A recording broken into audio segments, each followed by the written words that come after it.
الدوري الجريك ولعب في اسبانيا مع فالنسيا واليوم مع ديبورتيفو. اللاعب الرحاله، بينما هنا كرة ترحل في منطقة الجزاء ورونالدو جول. كريستيانو رونالدو 28 دقيقة لعب، الدون يسجل في الرياضور. ألم أقل لكم أنه اليوم رونالدو سيسجل في هذا الاستاد في هذا الملعب؟ هو سعيد جدا، 6 أهدافه في 7 ماتشاته. كريستيانو يبقى رونالدو 253 هدف في 258 مباراة. وين ماشي بينا؟ أو لا، العكس صحيح، اليوم ماتشه 253 وهذا هدفه ال 258. الله عليك يا البرتغالي. كريستيانو رونالدو جول، هدفه في الليغا رقم 180.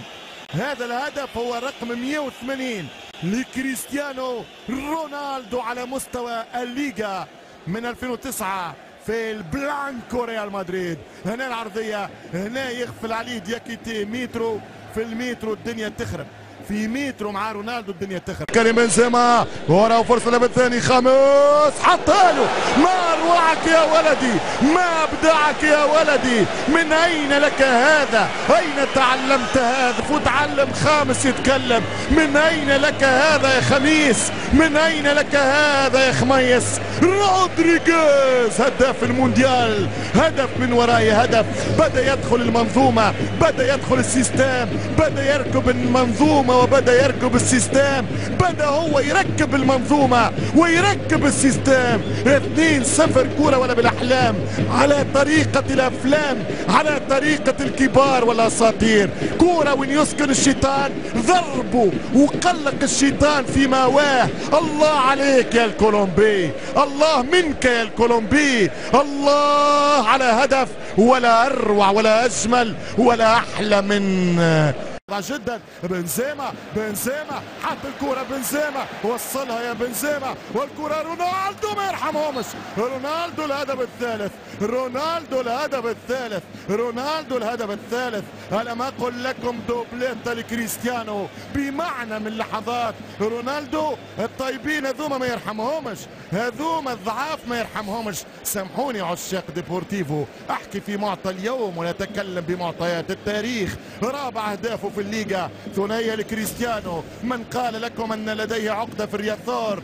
تو سامبلومون قال الفرنسي يا بنزيما، بكل بساطة قال العربي يا كريم، أن فريق ريال مدريد لم يلعب من سنوات في هذا الاستاد، باعتبار أنه فريق الديبور كان في الدرجة الثانية. لما يلعب يسجل بالراس، يسجل بالساق اليمين، ما زالت ممكن واحدة باليسار، ما زال ممكن فاول في المباشر. 3 أهداف في 41 دقيقة، 4 في الشوط الأول على بازل، 3 في 40 دقيقة في شوط اليوم. الحصيلة تكبر، الغلة تنزاد، رونالدو يزيد في الرصيد، رونالدو يكسر الأرقام، رونالدو يصار على الأرقام، رونالدو يلعب من أجل الأرقام، يتنفس كل الأرقام.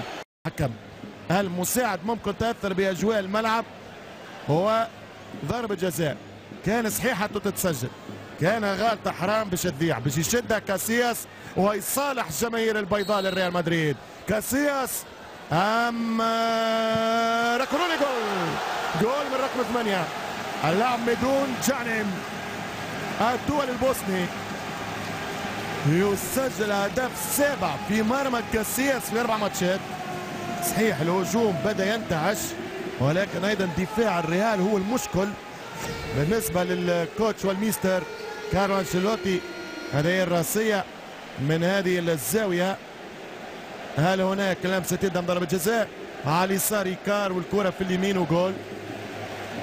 لم تكن واضحة كثيرا اللقطة الأخيرة. على كل حال 3-1 ممكن باهي بالنسبة للمشاهد أنه باش يتفرج في الشوط الثاني، قد تعود فيه حماسة لاكورونيا ويبقى الريال مركز باش يمتع جمهوره ويواصل.